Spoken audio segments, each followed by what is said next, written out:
super excited to be here, and it's been a while since we've been in Asia, and I'm not only excited here because of this amazing event, but also because of the amazing food. And when I had aloo gobi yesterday, oh, it was so good. Like, I ate almost the whole dish, and we have to get our spice tolerance up again a little bit. I know you are all like super tolerant to spicy, but for us, if we say no spicy at all, super mild is just like bearable for us. So I think if we would stay here a little longer, we would be able to get it up a little bit more. All right, let me see if this works or if I'm going to be the same as mine. So, back. Who were here last time on Connect? Who have I met before? Only a few. Okay, good. So then I'm going to introduce myself. So my name is Sanne Leenman. I'm originally from the Netherlands. This here is my other half. We are engaged since 1 year, and I'm super happy every time I can tell this on stage because it just makes me super happy. And I'm a personal trainer, I'm a nutrition coach, and I focus a lot on the psychological aspect of things. So I think it's one thing if somebody explains to you how many sets you should do, how many reps and all that, and I mean, of course I can do that too, but I think there's also a big part of psychological reasons why people do things and why people don't do things, and I want to go into that today too. So we're going to do a little bit of evidence-based information, but also practical information next to it. And what I want to talk about specifically today is how you can keep long-lasting results, and in specific fat loss results, because I think that is something that applies to everyone here. But if you understand the principles that I say today, you can also make other results last. So first, let's talk about fat loss. Let's see some numbers here first.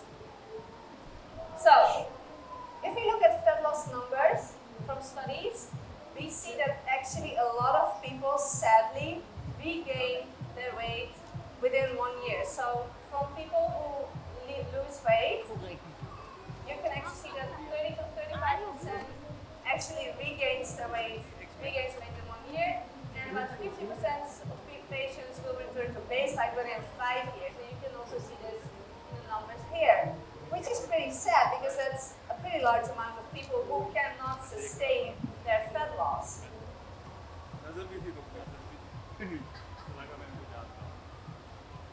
And this, of course, has to do with different things, but one of the things that research shows that accounts for this fat regain is because people go back to their old lifestyle. So if you were eating like very crappy before, and you go back to that same lifestyle, then you regain that weight, because if you don't make any changes, then you get the same results. And what I hear my clients almost all the time is that I catch myself doing this over and over again, but I just don't know how to change it. Who recognizes this? Like, you might have certain habits or certain things that you feel like you're doing every time, you're like, now I'm doing it again, and I just don't know how to change it. So we're going to talk about this today, or I'm going to talk about this today. How can you learn to make new choices? Because that's what lifestyle change is all about, right? Learning to make new choices. I have this model, and it might look a little bit complex, but I'm going to explain it to you all, and I'm going to, as I promised, give you a practical implementation on how to incorporate this model into your daily life or into the lives of your clients. Just a quick question, who of you is a coach here, or coaching other people? Okay, not that many, only a few. And who is, like the rest, I assume, is just themselves. Okay, good. Can we go on back? Okay, so this is the model, the scientific model that I want to explain to you today. Is you have different steps. So complete experience, reflective observation, abstract conceptualization, and active experimentation. And like I said, this might sound a little bit vague right now, but we're going to go in that more specifically. Where do I have to point? You're doing this for me. Okay, good. So you're following the same behavior, you will get the same results. So that's why you want to look at a model like this. And what I see in my clients is people don't do this enough.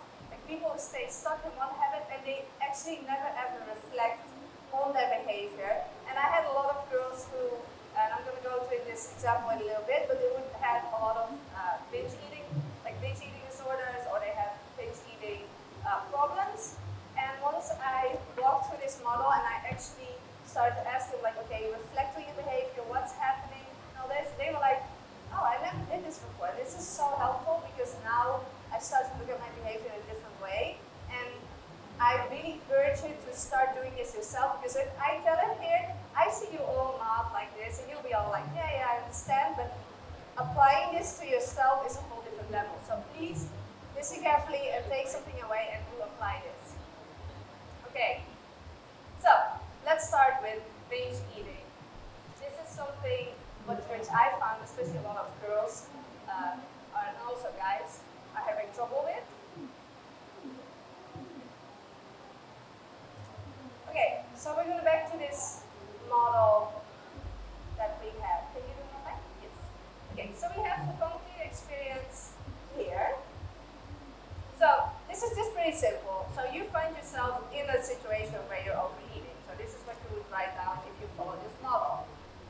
So for example, you're binge eating in front of the TV, which is this is just an example, but it's a very common situation. So step 2 would be the reflective observation if you follow this model. What does that mean?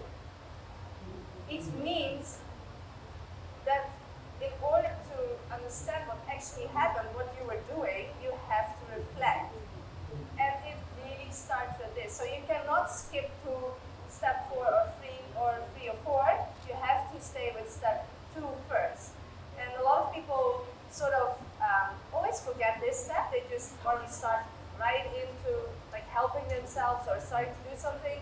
But this is a very important step, because you need to know, like, why are you eating and what can you do about it is the next step. So, why are you binge eating in front of the TV? Is it because you're hungry for the snack itself? Is it because you want to just change of something else doing, like temporary distraction? Are you actually hungry? So these things are that you want to find out. In order to do so, you can ask yourself or your clients a few questions. So you can load them all.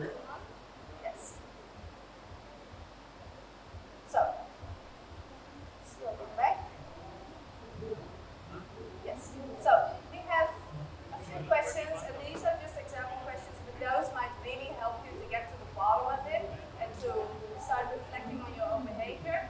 So, what were you thinking before the eating or started? What were you having a reaction to? What actually preceded the urge? Where are you at? What are you doing? What are you thinking?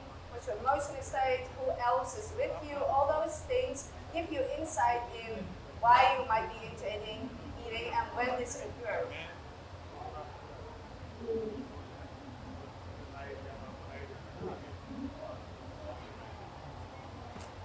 Now, if you find it hard to find questions, you can also look at this a little bit different. So you might also look for other patterns, and if you find it hard to come up with questions for yourself, or you find that the question that I gave you don't really apply, then you can also simply write down after each thing you want to work on, 3 things that compliance is going to be your thoughts, your emotions, the reflection on your feelings. So just write things down. Again, this is to find a pattern in your behavior. This is very important. So once it makes awareness, once you start to write it down, you're like, oh, hey, I'm doing it again, and you just write it down. And it gives you a recollection, because you think about it and you write it down, and then you read it again, you're like, oh yeah, this was the situation, this is what I'm feeling, this is what I was thinking. And then the next time it happens, you can recognize it. Because a lot of the situations, especially when it comes to binge eating or overeating, I find that a lot of them are just like mental states. Like a lot of people hear themselves thinking, oh, I just went over my calories, but I'll make up for it tomorrow. And then, of course, tomorrow you think the same thing, and then it goes on like this. Or you'll be like, oh, I just already went over my calories today, so screw it, I'm just gonna go in fuck it mode today, just eat whatever I want. Like those thoughts often recur, and you want to recognize those and then be like, oh hey, I've been in this situation before. I know like this is not going to help me, and then sort of pull yourself together and get back to it. You can also experiment with rewards. So we do behaviors to get rewarded, and we're often not so conscious about it. That's why we have this whole talk and why I have this whole model, because we do a lot of things we're not conscious about. But if you start to observe and you experiment with different rewards, you can actually find out, for example, that you thought you were hungry, for example, that's why your body is snacking. But if you eat something with, say, 0 calories or just a cup of tea or something, you're like, hey, this actually helps too. And what does that mean? That means that it was not a physiological thing, but a psychological thing. So you were just bored, or you just stressed, and just taking a little moment apart, and just a moment where you just relax, drink a cup of tea, that solved it too. And the same you can test different things. So you can test like watching a series, something you're really into, something you really like, not just like being bored, skipping, zapping around TV, or play a game on your phone, like see if the distraction, and you can start to test different different rewards. So this brings us to step 3, abstract conceptualization. So you know that your bad habit that you want to change here is sitting in front of the TV, snacking, and through the questioning and experimentation, you find that it was not the actual snack that you were eating, like the crisp or whatever you're eating, a cookie. It was not actually that you needed. It was more that moment of de-stressing, because when you ate something 0 calorie, that helped too. So it was not sugar you needed or any of that. It was just de-stressing. So you know why you did it. So if you have the abstract conceptualization, is you just simply conclude what you find in step 2. So you reflect, and then you're like, okay, what happened actually, and you make draw a conclusion on that. And then we have our step 4, which is active experimentation. So you know what you're doing, and you know, you go through this whole thing, and now it's the next step, which is to actually change your behavior next time. So you don't say stop, you actually go forward. So you can change to a better routine by planning and by choosing a behavior that delivers the same rewards that you're craving, like I just gave the example. But you have to have a plan for this. Now one thing we see, can you move on back? Okay, one thing we see in research, and this is especially psychological research, is when we see implementation attention, as they call it, is very important when you want to make a plan. Like, who have ever heard of implementation intentions? It's a psychological term, and it sounds very, sounds very nice, but it's just basically when this, then that. So you just make sort of rules in your head, when this, then that. So, for example, implementation intentions would be, when I'm sitting in front of the TV, I'm drinking a cup of tea. Or, when I'm at work, I don't open my Facebook page. Or, I always go to the gym, except when it rains, then I take the car. And those are all implementations that are sort of ruling your mind, and you don't have to think about it every time. If you set those for yourself, you don't have to, you know you're going to walk to the gym, unless you see it rains outside, and then it sort of automatically kicks in, and you're like, okay, now I'm going to take the car. So it really helps you, and this is why probably research also helps so well. And of course, they don't know this, they tested this. So what they did, they gave people the task to actually write this down. So during the next week, I will partake in at least 20 minutes of vigorous exercise on this day, at this time, this place. And what they saw was they had 3 groups of people. So they had one group, the control group. They didn't write anything down or they didn't do anything. They just tried to go to the gym. Then you had the first group, and they let them read about exercise, like how good it is for you, what it does for your system, like how healthy you get from it. And then they had the last group, and they gave them the implementation intention. So what I just showed you, like write it down when and where you will go. And as you can see, that last group, they went a lot more to the gym, just simply because of this implementation intention. While you might expect, at least that's what I did, if you tell people like how good or like healthy going to the gym is, I would think that would actually rate higher than just like simply writing something down like a rule for yourself, but apparently not.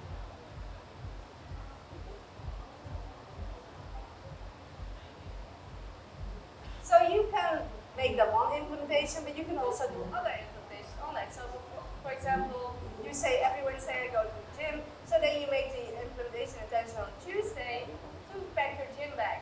Or maybe you make the implementation intention to work out with a partner just to get like some social companionship, and that helps you to go to the gym. Or you make the implementation intention to always bring music to your workout just to get you a little bit motivated. So there are a lot of things you can decide that will help you to actually go there. So example 2, and I wanted to explain to you a few examples, because if I only use sitting in front of the V, you will be like, yes, of course, I know I shouldn't be stacking in front of the V, but those are all examples that which I've thought about, that I see a lot in my clients, and that I see are actually very actual, that I help them with. And one of them is ordering food for dinner every night. I see this a lot. A lot of people order food. And when I started doing those concept, and I started doing questions and experimentation, we found out that it was not actually the food that's ordered that gave them so much joy, but more like eating food with minimal effort. So they were just like, they didn't want to do anything, they just wanted to have food fast, and it was not that they enjoyed the ordered food that much. So again, like if you go through a cycle, you might find it out, and then you want to make a plan. So one thing you could do here is meal prep, because if you make the implementation intention every Saturday morning and meal prep, you get the same reward. So you will get food effortlessly. You only have to heat it up, and then you will get the same result as if you're ordering out. But of course, you can design your own meals, and that will help you a lot. So do you understand what I'm saying here, like how you implement this into your own life? Yes? Okay, good. So example 3 is ordering dessert just as everybody else at a restaurant. Now, I want to point out first, there's nothing wrong with ordering a dessert. Like you can order as many desserts as you like, you can eat as many cakes as you like, but in this case, this was a client of mine, and it was just not like the ordering dessert, it was just that she was doing it because everybody else was doing it, even though she didn't even enjoy it that much. So she would just because the whole group ordered, and she didn't even like that much cheesecake, for example, she would be like, that's like 600 calories, I don't even enjoy it that much, but she would eat it anyway because of the group pressure.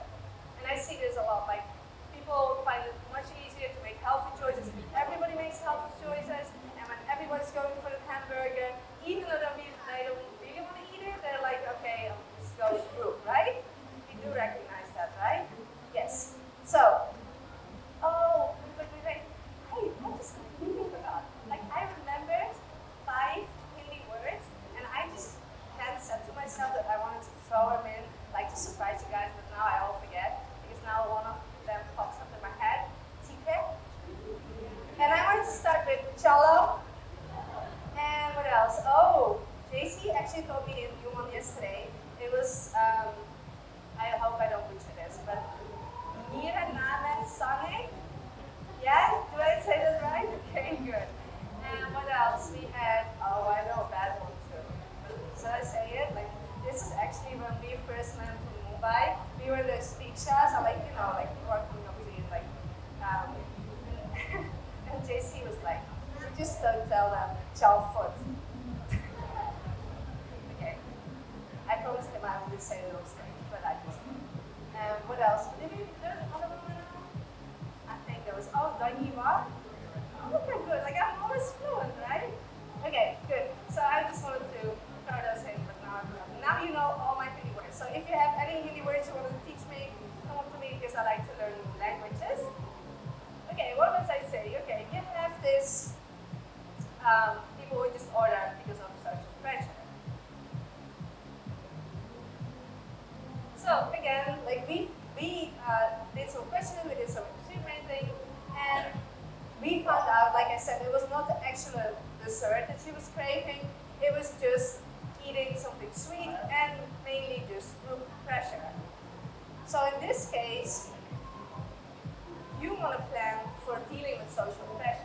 So you want to find out for yourself what you want to eat and what you think is worth it. So you have a calorie budget, and you can fill it out any way you want. You can eat cake all day or pizza a day, or, and that's what I do, or at least what I find out, like if I eat one pizza, like my calories for the day are gone. So I rather like divide it a little bit over different foods, so I can eat more types of foods, which I enjoy a lot too.